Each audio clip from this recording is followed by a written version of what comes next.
Caminhoneiro, boa tarde. Hoje, no Jornal FECAM São Paulo, nossa conversa será com o senhor José da Fonseca Lopes, presidente da ABICAM, presidente do Sindicam, presidente prudente e também vice-presidente da CNT, a Confederação Nacional dos Transportes.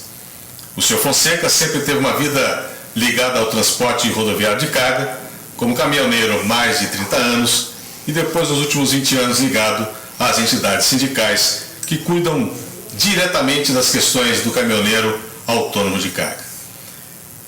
Senhor Fonseca, boa tarde. Para iniciarmos a nossa conversa, eu gostaria que o senhor traçasse um panorama do cenário do transporte rodoviário de cargas nos dias de hoje. Bom, boa tarde, Haroldo, boa tarde a todos os caminhoneiros que assistem aí a TV FECAM. É uma grande satisfação estar podendo participar de um programa que vem a dar informações e que é de interesse do caminhoneiro. Bom, veja bem, o transporte rodoviário de carga hoje, para dar esse panorama, a gente tem que ser realista, tá? Não está bem para ninguém, não está bem para o setor empresarial, não está bem para o caminhoneiro autônomo. Por quê?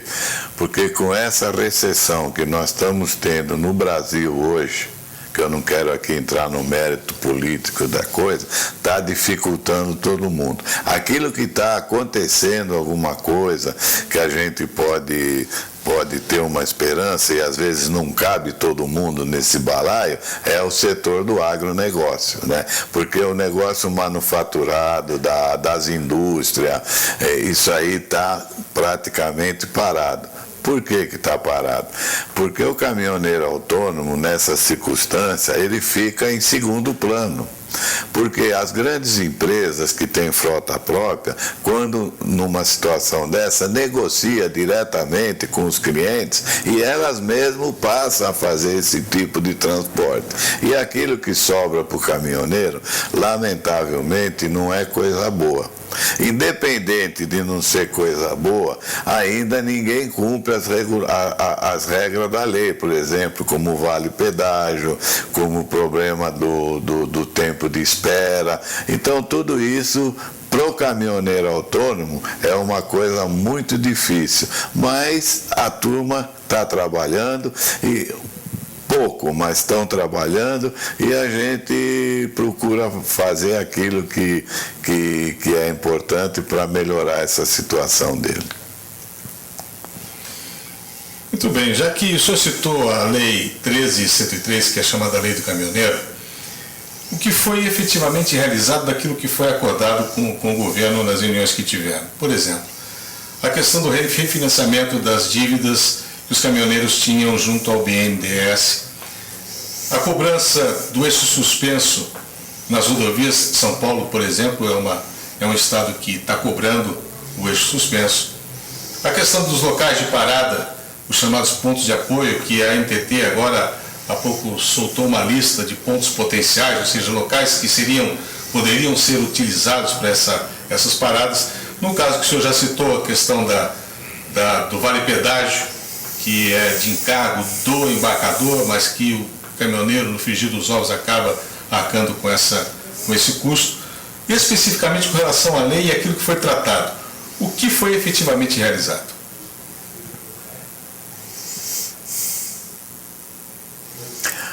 Muito bem, Haroldo. Isso aí foi muito importante, essa pergunta sua, porque lamentavelmente no Brasil que nós vivemos, tá? A coisa mais difícil é fazer cumprir a lei. Isso não é que nem uma ação judicial que o juiz determina lá e você tem que cumprir, não pode discutir, você tem que cumprir. Lamentavelmente, com a legislação que nós temos e com essa força política dividida que existe entre o agronegócio, grandes empresas de transporte, grandes embarcadores, fica tudo mais difícil para o caminhoneiro. né? Mas, com relação a 103, a 13.103, vamos começar a citar, por exemplo, o problema do financiamento que foi aprovado, teve inclusive como fiador dessa situação o próprio ministro Rossetto da Casa Civil, tá?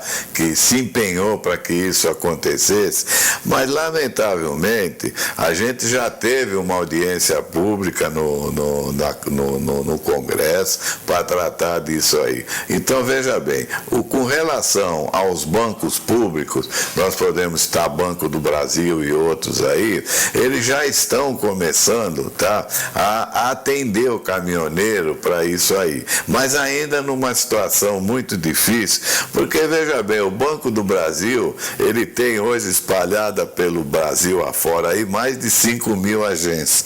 Então a coisa mais difícil é a informação. Aí, eu estou falando para vocês aquilo que eu ouvi do BNDES, da FEBRABAN, da diretoria do Banco do Brasil, que eles precisam de um tempo para poder que essa informação chegue nesses lugares aí, porque quando o cara vai lá, o caminhoneiro chega no Banco do Brasil, fala, olha, eu estou inadimplente, tenho essa situação aqui, a minha documentação está aqui, a lei é clara, está aí o cara fala, não, tudo bem, nós vamos analisar isso aí, mas aí o senhor tem que comprar o seguro do caminhão, por exemplo. O senhor tem que comprar agora, regularizar o seguro do caminhão, fica em 25, 30 mil real.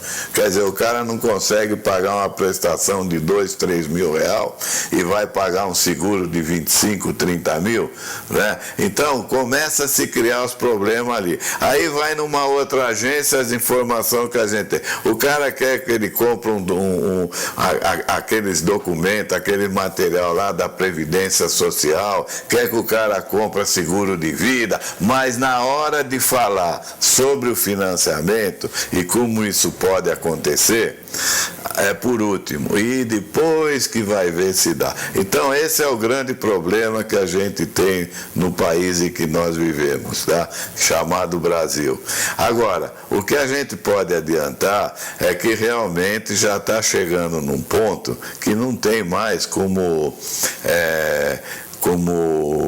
deixar de fazer cumprir a regra do jogo, né? Tá demorando um pouquinho e a gente sempre fala que o caminhoneiro é que nem assim, quem tem fome tem pressa, e o caminhoneiro tá a qualquer momento correndo o risco de perder o equipamento dele parar numa fiscalização aí e alguém entrar no sistema lá da Polícia Rodoviária Federal, o policial, e ver que aquele caminhão tem uma busca e apreensão, aí a vida do caminhoneiro termina ali. O caminhão é preso, a carga que está em cima também é presa e vai criar uma celeuma muito grande.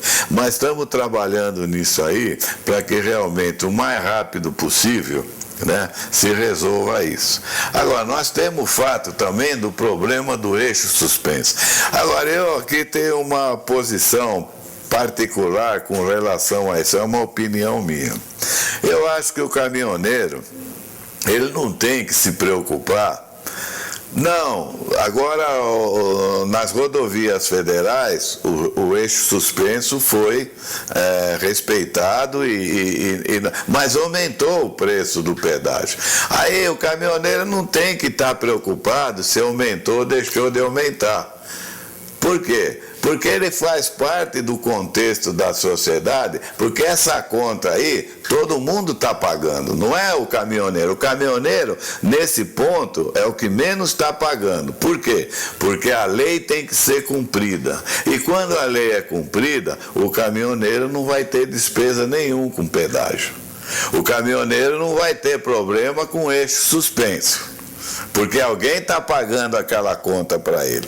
Mas a grande dificuldade é essa, é fazer cumprir a lei que vem desde 2002 para cá, se não me falha a memória, e isso aí vem a trancos e barrancos e lamentavelmente não se consegue fazer com que seja cumprido.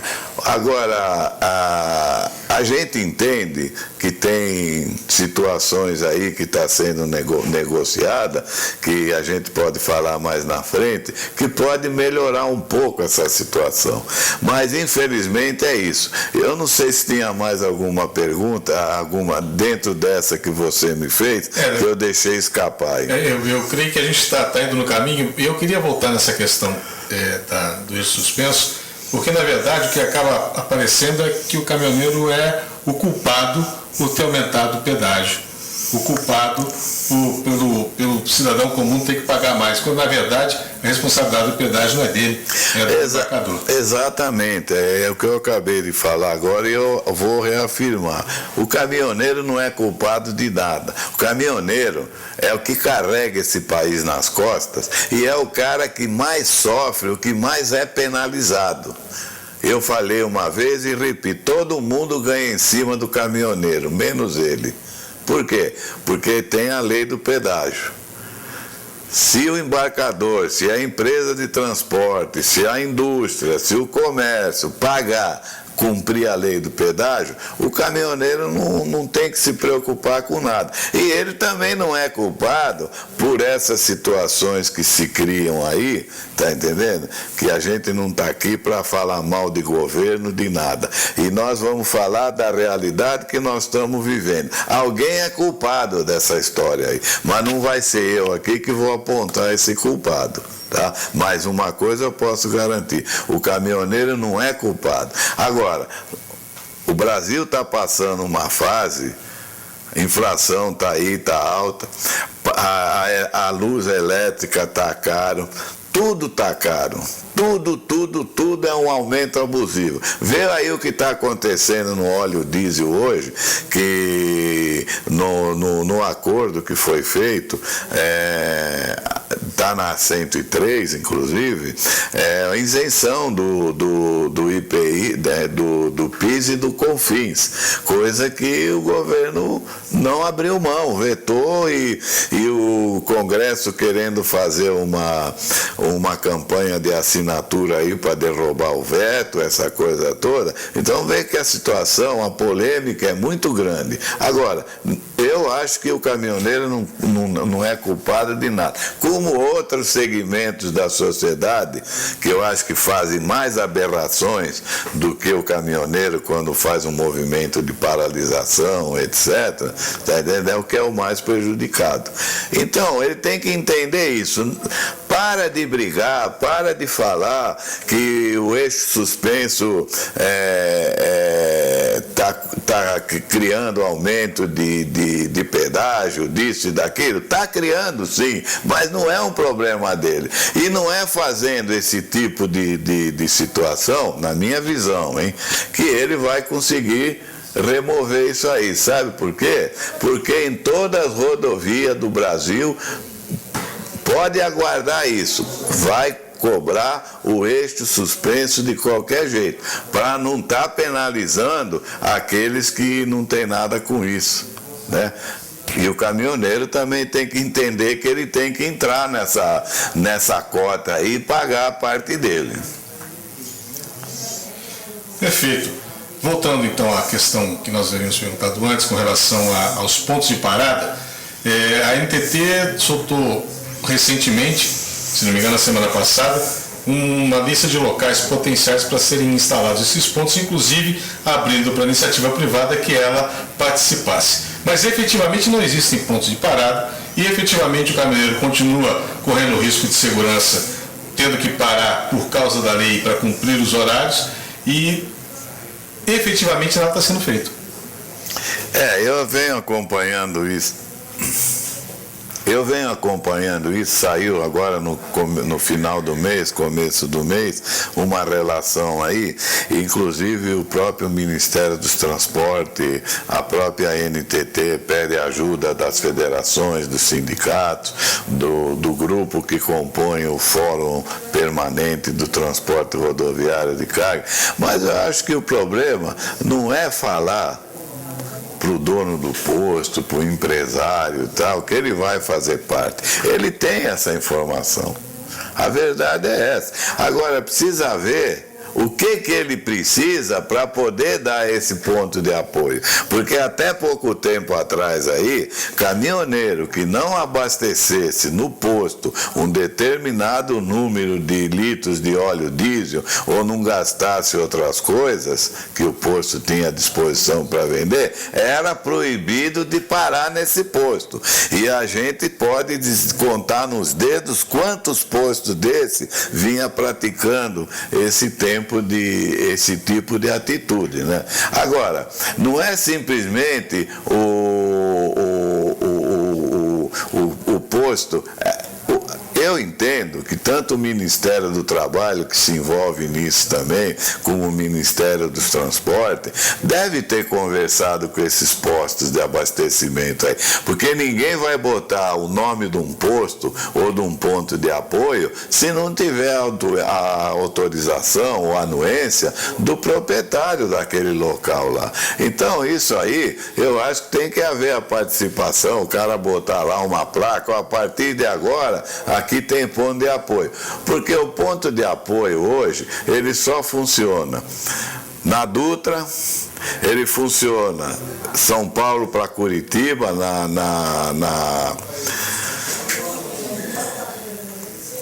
na continuidade da gruta, da Dutra, na 116, ele funciona nas rodovias pedagiadas que tem no estado de São Paulo, o caminhoneiro chega, para ali, pode ficar ali. Eu imagino que nessa região que a gente está colocando aí, está discutindo, o ponto de apoio existe. Agora, o grande problema é no norte e no nordeste e no centro-oeste do país, porque olha, é aonde vira a maior frota brasileira. Saem de todos os cantos do Brasil e vão para essas regiões. Será que tem ponto de apoio para todo mundo lá? Será que todas essas pessoas já divulgaram essa informação?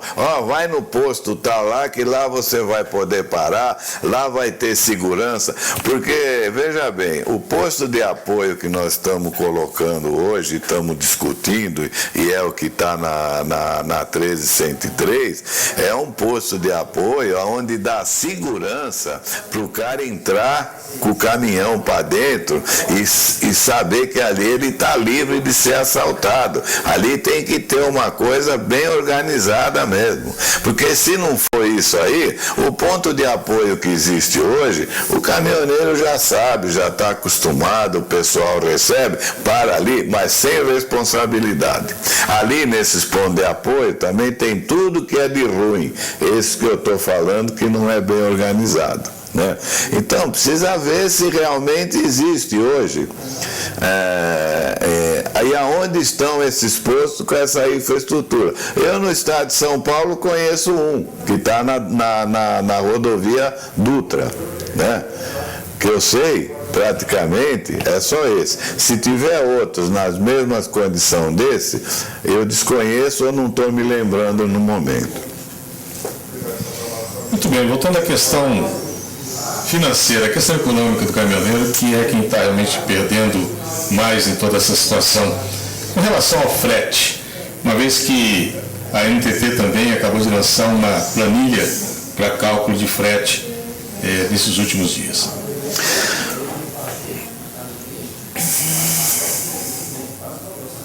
Olha, veja bem, essa situação começou lá atrás, na primeira paralisação, quando foi feita a reivindicação, que seria uma tabela de frete impositiva. E todo o trabalho que foi desenvolvido nos grupos lá que se destacaram, se organizaram para discutir, cada um pegou uma parte de uma reivindicação lá, se discutiu a tabela de frete impositiva. Era uma situação. Quer dizer, se acontecesse isso, eu acho que o mercado estaria resolvido para todo mundo. Agora, infelizmente, nós vivemos num país onde tudo aqui, principalmente no transporte rodoviário de carga, é a lei da oferta e da procura. Se tem muito caminhão, automaticamente o frete diminui. Se tem pouco caminhão, o frete aumenta. Então, se chegou à conclusão, pelas pesquisas e pelo levantamento que o próprio governo fez, né, que não tem como ele bancar uma situação dessa, é inconstitucional, porque o outro lado também ia se mexer e não ia ficar quieto, né? Então, se trabalhou uma tabela que eu acho que devia trocar o nome de tabela para planilha, tá? Seria uma planilha mínima de frete, que é essa proposta que a NTT, com o apoio do Ministério dos Transportes e de todo o segmento que está sentado nesse fórum permanente do transporte, isso aí. Encontrar um caminho para resolver isso. Como? Como um frete mínimo. Então tem que haver a consciência, a conscientização de todo o segmento, tá? Qual é esse frete mínimo? Porque nós vivemos num país intercontinental, minha gente. Eu não posso impor um frete aqui no estado de São Paulo e esse frete ser o mesmo lá no fim do mundo, no norte, no nordeste, enfim. Isso tem que ser feito por região, né? E a grande, como é que eu posso dizer? Me fugiu o termo aqui, eu queria lembrar isso e falar isso. A grande disputa não é bem disputa, né? Para alcançar isso aí, tem que haver a consciência das entidades e da federação, de associação daquela região. Fazer um trabalho em conjunto ali e descobrir, é desafio. O grande desafio das entidades a nível nacional é isso, é ver aquele frete, tá entendendo, que pode ser mínimo naquela região. Porque o cara vem lá do Rio Grande do Sul com uma carga de arroz para entregar no Nordeste, é o pior frete que tem. Quando ele chega lá, ele não ganhou para pagar o óleo diesel, entendeu? Então, o grande desafio de tudo isso é que cada região se junte a essas entidades, essas lideranças, tá entendendo? E negocie com o embarcador daquela região, com a indústria daquela região, com o comércio daquela região, que o frete mínimo não pode ser abaixo daquilo. E dentro desse frete mínimo tem que constar a parte, tá entendendo? O frete é aquele, aí tem que ter o pedágio vem depois, não é embutido ali. Por quê? Porque hoje existe o cartão de frete, existe uma série de situações aí que o frete é uma coisa, o pedágio tem que estar à parte, não pode estar no mesmo pacote.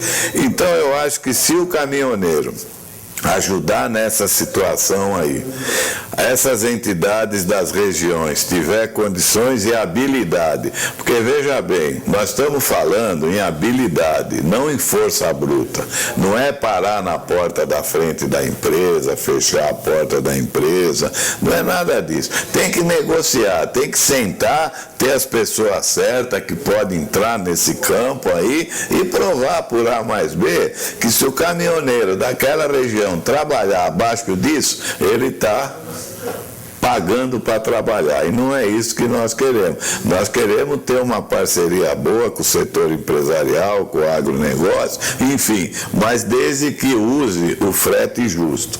E eu espero que é nessa linha que a gente vai conseguir que alguma coisa aconteça. Porque aí entra também a parte da NTT, tá? Porque a NTT tem o CIOT lá, ela vai fazer o acompanhamento do manifesto de carga, enfim, de uma série de documentação, que ela vai ver que aquele frete não está dentro da realidade, possivelmente vai fazer um contato com esse pessoal, vai informar, poxa, você tem que melhorar isso aí, porque o cara precisa trabalhar e esse frete que você está pagando para ele não é o frete ideal. Eu acho que apertando um pouco daqui, um pouco de lá, tendo aí uns benefícios aí na redução de impostos dentro do óleo diesel, essas coisas, eu acho que a gente vai conseguir superar isso aí a partir do ano que vem. Bom, a conversa está muito boa, nós estamos sendo muito informados. Você aí, caminhoneiro, que está assistindo o jornal da FECAM São Paulo, você está recebendo informações de primeira mão de alguém que tem vivido essa problemática dentro de Brasília, nas esferas decisivas, e você está sendo um privilegiado. E para finalizar, nós vamos falar agora a respeito do recadastramento. O recadastramento do RNTRC, que deve acontecer agora no dia 28 de setembro, a partir do dia 28 de setembro, e que está trazendo algumas novidades, como, por exemplo, novos adesivos, a questão da tag, que vai ser colocada. Como é que isso está acontecendo? Se já vai acontecer agora já nesse primeiro momento, se vai ter que ter um tempo. O que está acontecendo em Brasília, Sr. Fonseca, a respeito disso? Bom, o recadastramento, a gente tem que voltar nos anos de 1980, quando foi feito o primeiro, né? Eu queria até mostrar o meu aí, que eu guardo ele, mas não sei onde, na mudança aí, não sei onde ele foi parar. Então, começou em 1980 esse cadastramento.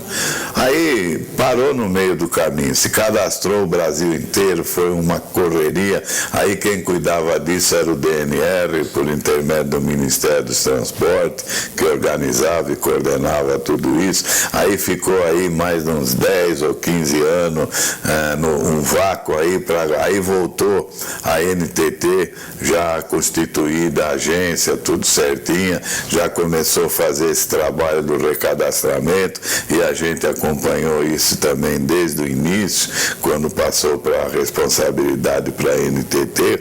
Então ele vem, com todo respeito, ele vem tropeçando todo esse tempo aí, e esperamos que daquela época que a NTT começou para cá, houve uma evolução muito grande. Mas para ela chegar nisso que vai acontecer agora, a partir do dia 28 de setembro, se Deus quiser, que é a data limite para regularizar isso aí, houve muitos altos e baixos, tá? Mas nós sempre apoiamos a atitude da NTT, sempre tudo que foi possível fazer para orientar, para participar, para sugerir, foi feito. E também orientando o caminhoneiro, porque o cara, pô, isso aí não é bom, isso é bom, porque hoje nós sabemos qual é a frota que existe no Brasil, e daqui para frente, nesse sistema novo,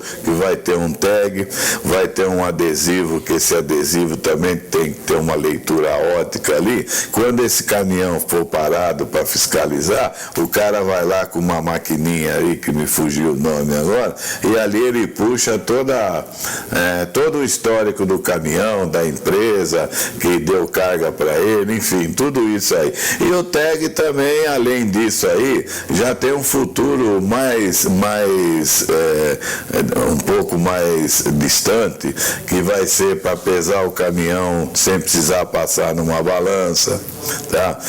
Para saber se esse caminhão foi roubado, para saber se esse caminhão está com a documentação em ordem ou não está, tá entendendo? Enfim, uma forma que vai vir de uma maneira definitiva para a gente saber quem é quem nesse mercado. Agora ainda está um pouquinho, ainda na fase estrutural, que é uma coisa, a frota aí juntando empresa, a parte comercial, tudo, veículos públicos, tudo isso aí dá mais de 2,5 milhões de caminhões, de caminhonetes, tudo falando de placa vermelha no segmento comercial, tá? Então ainda vamos ter alguma coisa. Tanto é verdade que, se tudo correr bem, nessa primeira etapa aí, vai levar 18 meses para regularizar tudo isso, porque está se vendo ainda, e parece que já é definitivo, que vai ser por final de placa, que é para facilitar aí todo o segmento, mas pode ser que ainda haja alguma mudança nessa situação. Mas eu acho que da forma que está agora é muito importante. E outra coisa que precisa deixar informado e claro, tá, é que vai se também cadastrar a frota própria. O que é frota própria? Frota própria é um caminhão da indústria, é um caminhão do comércio, é um caminhão que vende uma mercadoria, tá entendendo? Que ele fabricou e ele vai entregar no destino do cliente que comprou. Só que para voltar, ele volta pelo preço do óleo diesel, tá entendendo? E isso atrapalha muito a vida do caminhoneiro, porque é uma concorrência muito desleal. Então isso vai ter o adesivo, ele vai estar totalmente regularizado para a gente saber quem é essa frota e quantos são, mas proibidos de transportar carga comercial. Só pode transportar a carga dele. Com relação a frete, não pode fazer mais. Então a gente vai ter uma dimensão, então, do mercado do caminhoneiro autônomo, do mercado empresarial, do mercado da carga própria, para saber quem é quem dentro desse contexto. Eu acredito que isso vai melhorar muito, mas não agora de momento, mas dentro desse prazo de 18 meses, que é para encerrar o primeiro ciclo desse cadastramento.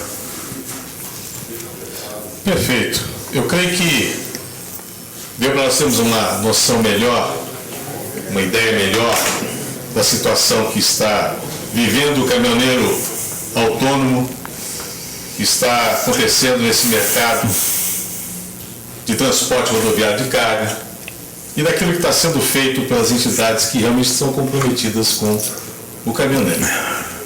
Essa foi uma reportagem, uma entrevista do jornal da FECAM São Paulo, e nós queremos agradecer a participação do senhor José da Fonseca Lopes, presidente da ABICAM, Associação Brasileira dos Caminhoneiros, presidente do Sindicam, Presidente Prudente, e vice-presidente da CNT, a Confederação Nacional dos Transportes. Senhor José, fica aberta a palavra para suas considerações finais.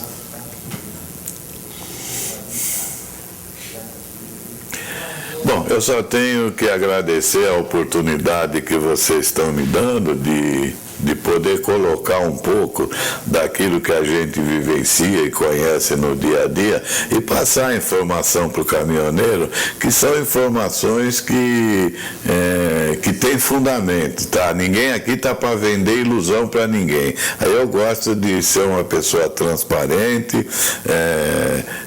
dentro das colocações que eu faço, dentro daquilo que eu procuro explanar. E o que eu posso dizer é que um abraço para vocês todos que estão vendo a TV FECAM, que estão acompanhando esse trabalho aí, que eu acho que é um trabalho importante não só para o Estado de São Paulo, ou parte do Estado de São Paulo, mas para o Brasil todo, porque isso via internet é uma coisa aí que vai até para outros países do mundo aí, né?